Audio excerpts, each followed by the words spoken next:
if y'all manage to get me a tax cut on my overtime pay, I'll gladly take it. But seems to me you have a lot more work to do.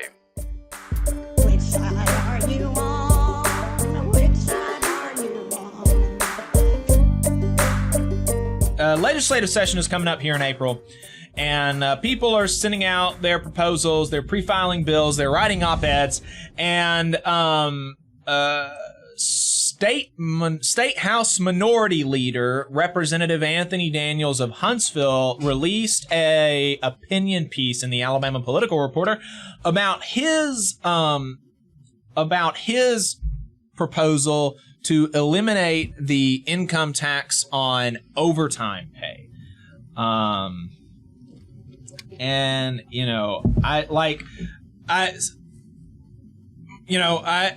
Adam has more to say about this, I think, than I do. And, my take is that, I'd love a tax cut on overtime pay, and I imagine most workers do too, and it makes sense, and I get the rationale. There's low-hanging fruit there of challenging Republicans to cut taxes for working people, right? Whether it's the grocery tax or this overtime tax. But, look, we should definitely move more of the tax burden in the state from working people to the wealthy and the people who own and the bosses, right? But I don't know. It's just, it seems like it would be nice to be able to have more from the opposition party than just sensible conservative legislation, right? Yeah, exactly. And I mean, that's my frustration with it. Honestly, it's not that I'm necessarily opposed to a tax cut on overtime pay. As someone who has paid taxes on overtime hours, sure, of course, I'd take it. Most of us would. I've had several meetings and conversations with Representative Daniels over the years. I think he's a smart guy. No disrespect to him, but let's just be real here that Alabama Democrats don't really get much press, at least positive press, or press where they are actually advocating a particular position. Right. It's not unusual for them to be in the media because of infighting or some sort of scandalous controversy. But, it's once in every blue moon when you have one of the leaders of the Alabama Democrats in the media with an op-ed like this, just putting forth an issue. So that's interesting. Right. We don't really hear from y'all very much. And when we do, it's this. OK, that's a choice. That's certainly a choice. Then there's the rhetoric and the framing in the op-ed. Some of the terms and phrases include pro-growth, nurturing entrepreneurship, business-friendly, and that's just a few that I jotted down. Honestly, if you removed the one reference to Alabama Democrats, you could have told me the Chamber of Commerce wrote this op-ed. You could have told me the Business Council of Alabama wrote this op-ed, and I would have totally believed you. Because check it out for yourself. And it was actually AO.com that published this back in a week or two ago.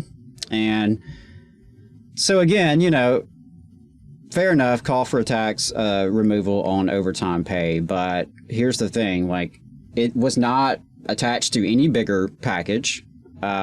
It was not addressed to any broader effort of shifting the tax burden away from working people.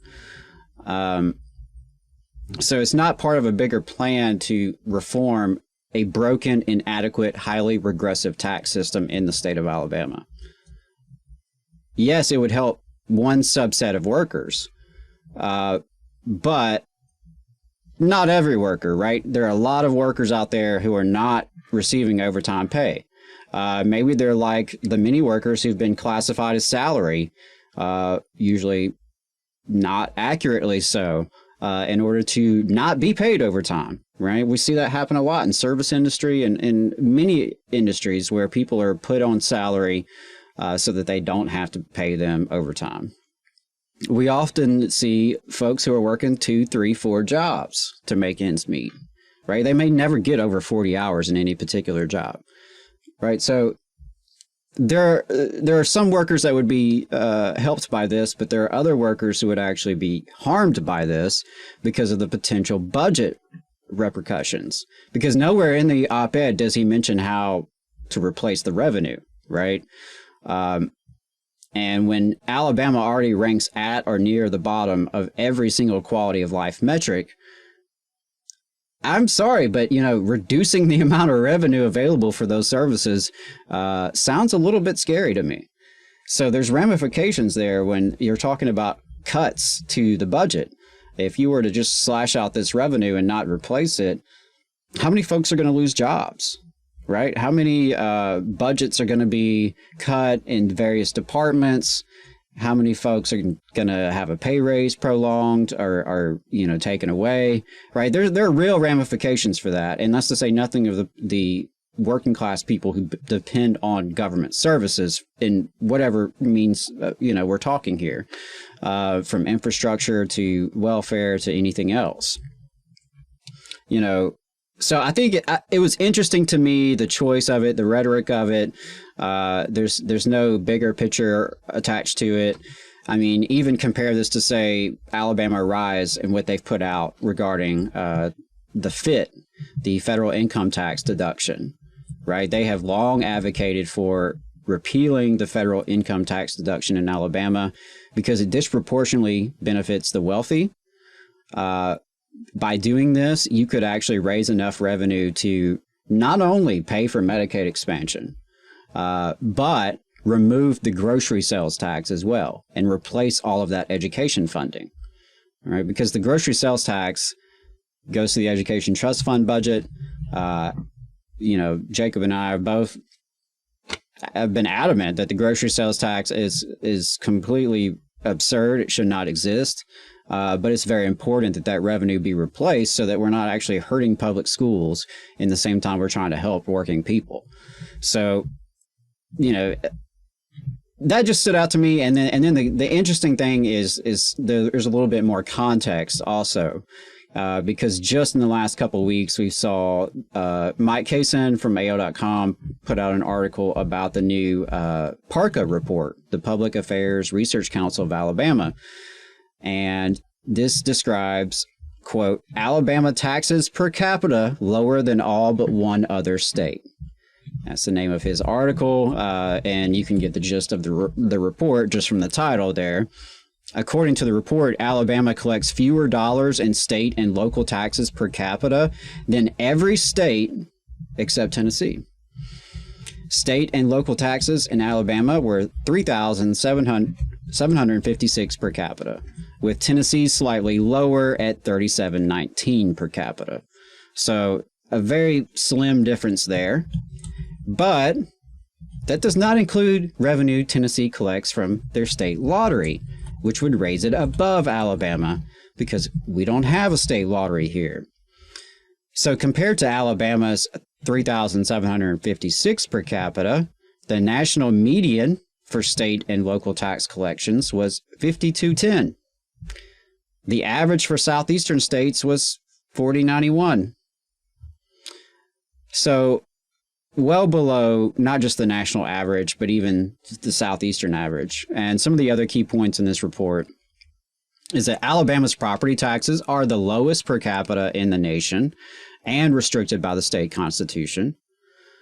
Alabama's taxes are not just inadequate to meet the needs of our people, as evidenced by our, you know, underdeveloped quality of life. Our taxes are highly, highly regressive. They disproportionately punish the poor and working class while disproportionately benefit and advantage the wealthy. Alabama begins collecting state income taxes at the lowest income threshold in the nation. It has the 6th highest per capita collections on public utilities and is one of only 3 states in the country to fully tax groceries without an offset, right? So property taxes, lowest in the country, but they will hit you with fees and fines and utilities taxes. They'll hit you with your income quicker than any other state in the country, right? So if you are a low-income worker, you are paying income taxes to the state of Alabama well before you would other states. Meanwhile, Alabama is the only state to allow taxpayers to fully deduct the amount they paid in federal taxes from their state income tax liability, which obviously disproportionately benefits the higher income earners. And the report also notes that Alabama's current budgets don't necessarily reflect all the consequences of this broken tax system, because the state in the last couple of years has received billions in federal dollars connected to COVID-19 relief. And that's worth keeping in mind when you hear legislators talk about how much money is available.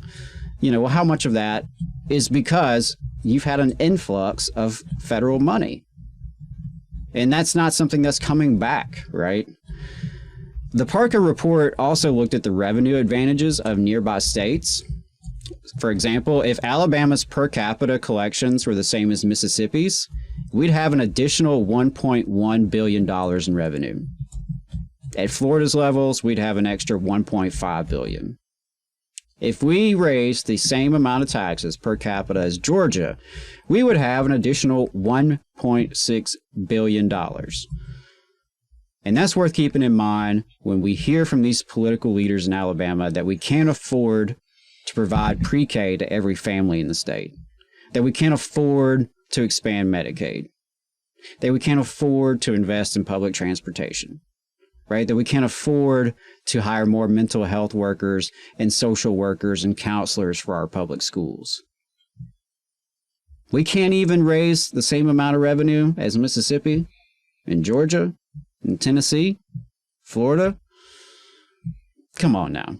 So, with all due respect, Representative Daniels, if y'all manage to get me a tax cut on my overtime pay, I'll gladly take it. But seems to me you have a lot more work to do. You just saw a clip from the Valley Labor Report. We are live every Saturday morning from 9:30 a.m. till 12:30 p.m. And we pride ourselves on keeping all of our content free to everybody so that we can talk to as many working folks as possible. If you support the work that we're doing, you think that it's important, you think that it's good, then consider making a monthly contribution to the project, and you can do that on our website, tvlr.fm.